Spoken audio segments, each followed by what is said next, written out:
से बोलेंगे। नमस्कार साथियों, मुस्कुराइए कि आप सीमांचल में हैं। मैं स्नेहा किरण इस खूबसूरत सीमांचल की बेटी हूँ और अररिया जिले के एक छोटे से गांव रानीगंज से आई हूँ। सर्वप्रथम मैं पूर्णिया पुस्तक मेला समिति एवं रेणु सेवा समिति का शुक्रिया अदा करना चाहती हूँ, जिनके संयुक्त तत्वाधान में हमारे कालजयी कलमकार फणीश्वर नाथ रेणु जी की पुण्यतिथि आज 11 अप्रैल को रेणु स्मृति दिवस 2023 सह काव्य गोष्ठी का आयोजन किया गया है। अपने आंचलिक साहित्य और संस्कृति की जीवंतता को अक्षुण्ण बनाए रखना ही इस कार्यक्रम का मूल उद्देश्य है। इस भव्य समारोह में आज आए हुए सभी अतिथियों, मुख्य अतिथि महोदय, बुद्धिजीवी पत्रकारों, जनप्रतिनिधिगण, प्रबुद्ध अधिकारीगण, विशिष्ट राजनेताओं, सुधी साहित्यकारों, क्रांतिकारी कवियों और तमाम सम्मानित कलाकारों एवं आदरणीय दर्शक महोदयों का मैं हार्दिक अभिवादन करती हूँ। ऐतिहासिक जिला पूर्णिया के सांस्कृतिक साहित्यिक धरोहर व विरासत के प्रतीक रेणु स्मृति उद्यान अगर आज शोभायुक्त हुआ है तो वो बस आप सबों की गरिमामयी उपस्थिति से। मैं स्नेहा किरण बिहार के अररिया जिले के एक छोटे से गांव रानीगंज में रहने वाली हूँ और कोसी माटी के महान आंचलिक साहित्यकार स्वर्गीय फणीश्वर नाथ रेणु का जन्म रानीगंज प्रखंड के ही और हिना गांव में, जो यहाँ से मात्र 4 कोस की दूरी पर है, को दिनांक 4 मार्च सन 1921 को हुआ था। इसलिए मैं खुद को कहीं न कहीं बेहद गौरवान्वित पाती हूँ कि उस आबो हवा में मुझे भी रहने का सौभाग्य मिला। अररिया की मिट्टी बहुत उर्वर है।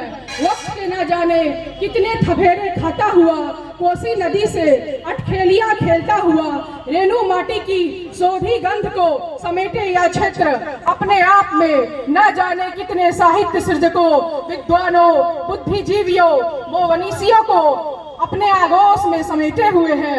हर बीतता लम्हा हमें साहित्य के नए नए नव प्रवर्तकों से इस बात का साक्षात्कार करवाता रहता है।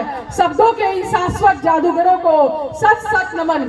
आज लेखन से जुड़ी जो सबसे महत्वपूर्ण बात है वो यह है कि हमें कभी भी किसी भी अपने समकालीन लेखक का निर्णायक नहीं चाहिए, ताकि कल को कोई हमारा निर्णायक न बने। एक साहित्यकार अपने आप में असीम संभावना है, ठीक उतना ही जितना कि हम और आप सोच भी नहीं सकते। अगर आज हम विश्व के कोने कोने में बैठे लेखकों की कतारों पर नजर डालेंगे तो हम पाएंगे कि इन अनंत संभावनाओं की अवधारणा को सिरे से खारिज नहीं किया जा सकता।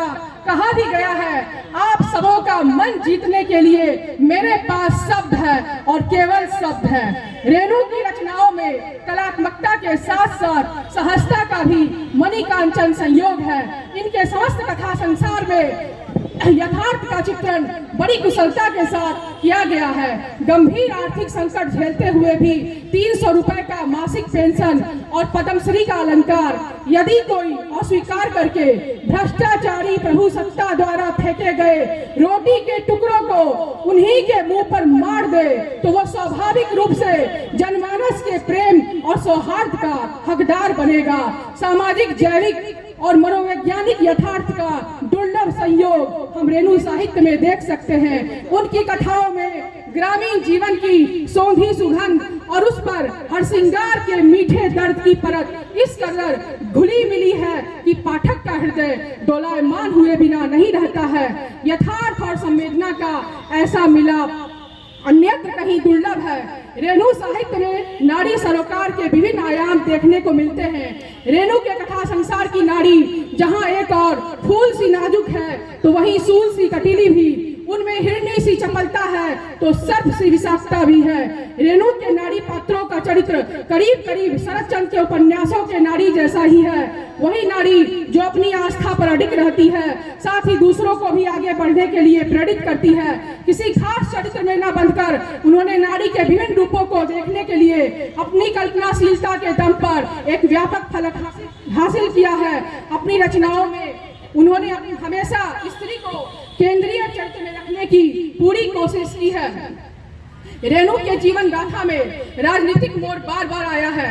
समाजवादियों के संपर्क में आने के बाद भी उनकी कला और भी विस्तृत हुई। जहां एक और रेणु ने अपनी रचनाओं में कट्टर गांधीवादियों पर व्यंग बाण छोड़ा है, वहीं दूसरी ओर उन्होंने समाजवादियों को भी नहीं बख्शा है।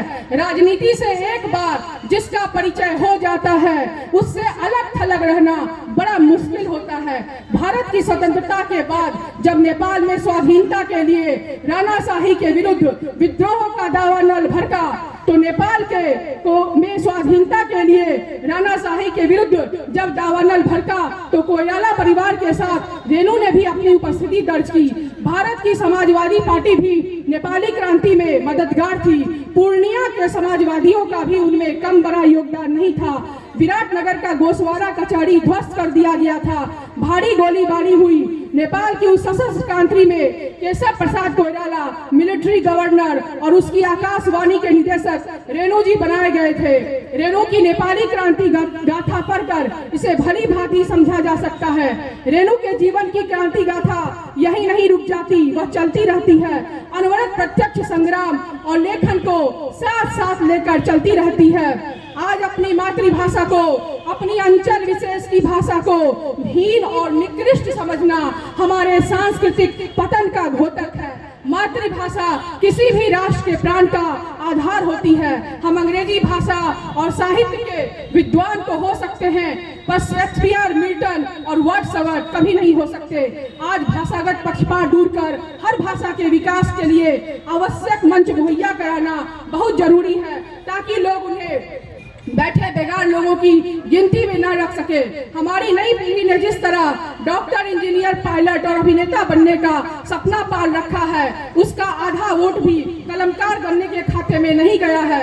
शुरू से ही लेखन अपने आप में कभी भी एक पूर्णकालिक काम नहीं बन पाया। यह हमेशा अतिरिक्त ही रहा, कभी प्राथमिक नहीं बन पाया। इतिहास गवाह है कि सभ्यता संस्कृति के आदिकाल से ही अनगिनत कथाकारों ने कलम रूपी तलवार चलाकर सब कहीं युद्ध की गति को हवा दी है, तो कहीं इस पर विराम लगाया है। असल में तलवार की धार से भी कहीं ज्यादा तेज कलम की धार होती है, और अगर यह सही उद्देश्य के लिए सही तरीके से सही लोगों के बीच चलती है, तो यह हवाओं का भी रुख बदल सकती है। विधि व्यवस्था क्या चीज है? पेप्टिक अल्सर से हुई बीमारी ने सही इलाज के अभाव में कैंसर तक पहुंचकर ही दम लिया, और 11 अप्रैल 1977 की भयावह रात को एक अमर कथा शिल्पी को अपनी बाहों में भर लिया। अंततः यदि गांव के जीवन को उभारना ही सच्चे अर्थों में भारत को उभारना है, जैसा कि हमारे राष्ट्रपिता महात्मा गांधी चाहते थे, तो रेणु जी सर्वोत्तम कलाकार के रूप में आते हैं, जिन्होंने प्रेमचंद की तरह गांधी जी की स्वतंत्रता की लड़ाई के अंतिम समय का चित्र ईमानदारी से लड़कर एक कीर्तिमान स्थापित किया है। आज पुण्यतिथि पर भावभीनी श्रद्धांजलि अर्पित करती हुई एक धन्यवाद। कविता द्वितीय सत्र कम शब्दों में उनका भी अभिनंदन करते हैं। आप साहित्य में भी हैं और फैशन प्रतियोगिताओं में भी इनको देखा जाता है, और शिक्षिका भी हैं। अद्भुत संयोग